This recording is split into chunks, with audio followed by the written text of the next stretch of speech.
There is a moment when you have to choose whether to be silent or to stand up. We have fought for everybody else's equal rights. It's our time to have wage equality once and for all, and equal rights for women in the United States of America. And I think it is right that I am paid the same as my male counterparts.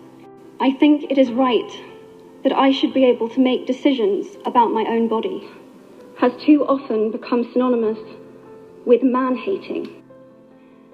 For the record, by definition, is the belief that men and women should have equal rights and opportunities. If there is one thing I know for certain, it is that this has to stop. In a survey done to 105 people from Canada, Mexico, the United States, and Japan, some of the following opinions were found. 55% responded they insult their friends with terms that are denigrating to the other gender, even after admitting they were aware of what they were saying. I think Cornell is really focused on promoting equality in all aspects, so from race, gender, religion, sexual orientation, citizenship, all those things are looked at from a very critical standpoint, and it really promotes the fact that people need to be perceived equally regardless of whatever background they have. So my school is really in favor for gender equality all the way. More than half the people in the survey claimed it's not offensive to do things like a girl. But when they were asked if it was insulting for man when women were insulted by comparing them to man, more than 70% said this was not a problem. When asked about sexual intercourse, 50% responded that they consider women whores if they had casual sex. Although only 3% of the people that participated in the survey considered one gender to be superior to the other, we have to take into consideration that this consensus was made from a middle to high-class perspective. According to the World Economic Forum, it will take 81 years to close the gender gap if progress continues at current rate. In some countries like Nepal, women are forced to sleep outside their houses every month because they considered menstruation to be something impure, which leads to the death of many women and young girls because of animal bites, insect infections, or even dying from the cold. At home, I've been taught that men and women should be treated the same because we both are humans. Being physically different doesn't mean we are less than the other. I had an experience when we were trying to join the indoor soccer tournament. The coach who manages the tournament laughed at my teammates and I for creating a female team, telling us that if we were sure we could join the tournament. Since the beginning of South Sudan's civil war, millions of women, teenagers, and even toddlers were brutally raped by the Sudanese military. And even in affluent countries like the United States, women are still making 78 cents for every dollar a man makes for the exact same job.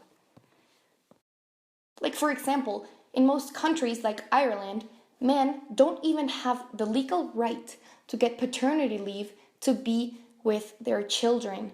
And according to the Department of Health and Human Services in the United States, men only account for 4% of child custody. Men are expected to do things in a manly way, and everything involving feelings and human weaknesses lead to denigrating insults comparing them to women. Pretty much, I've been taught that they're both equal. My mother is she was, let's say, separated, independent. Now she's not, but she's still independent, but not. She now has a partner. But the point is, we didn't really even care that much about gender because we don't see it as an issue because we understand both are equal. So it's not like, oh, the woman or the man, it's just BS.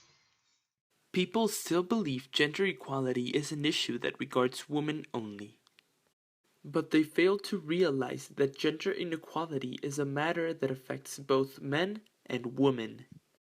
These people fail to see that when you discriminate women, you are also discriminating men. According to the Bill and Melinda Gates Foundation, we've actually seen some evidence in the last 20 years. Like, for example, 1 in 3 women worldwide has experienced physical or sexual violence, and the vast majority at the hands of her husband or her partner. And experts predict that unless current trends change, approximately 140 million girls worldwide will become child brides between 2011 and 2020. Although we do have some bright statistics of how this has changed throughout the years. For example, girls now enroll in primary schools at nearly the same rate worldwide as boys, and almost twice as women hold political office today compared with 20 years ago, although they are still very much a minority. Actually, a few years ago, I was working as a manager in a restaurant, and it turned out that I was the youngest person in the team, and all the people who worked at the kitchen were men and had been working there for a number of years, were much older than I was, and that really made my credibility and my position as a leader very questionable. So automatically being a woman was the first attack factor that they could throw my way, and it really took me a while to gain their respect and gain that standard of being their superior, and that their discrimination stopped. But it was always a commonplace for them to make my leadership questionable, and I think it is something that evolves in a very positive way, but it's not always easy to achieve. Also, there are many other non-governmental institutions that are working towards reaching this gender equality. Like, for example, AfriPads is an institution that started to promote and to help girls, young teenage girls in Uganda, have proper personal hygiene. This has actually reduced the dropout rates in high school and junior high education in girls and started a local economy empowering women in the production of menstrual pads. He for She is part of the United Nations, and they're creating global awareness on gender equality and also striving towards bringing more men to join the issue and join the movement.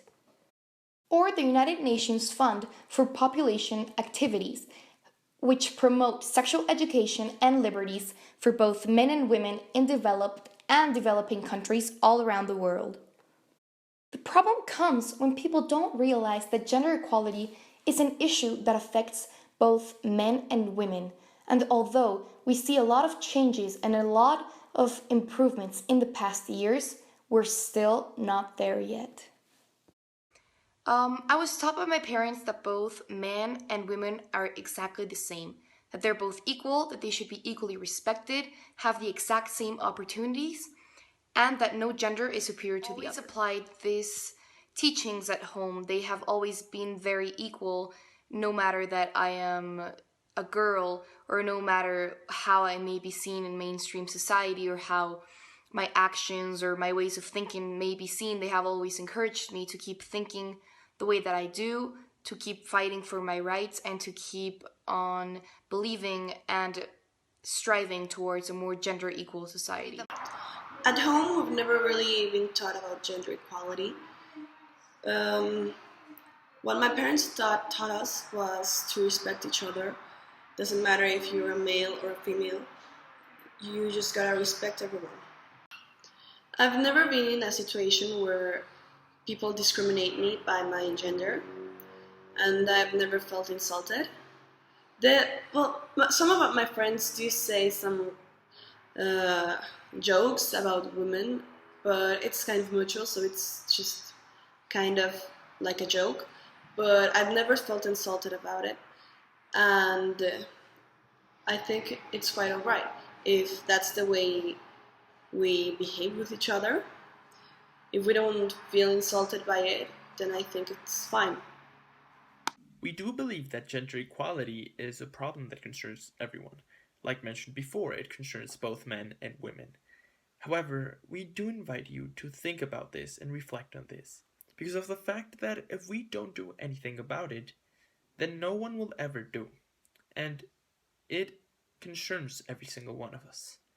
We must take aside our differences, our prejudice, and every single stereotype that we have of either sex, and start striving towards something better.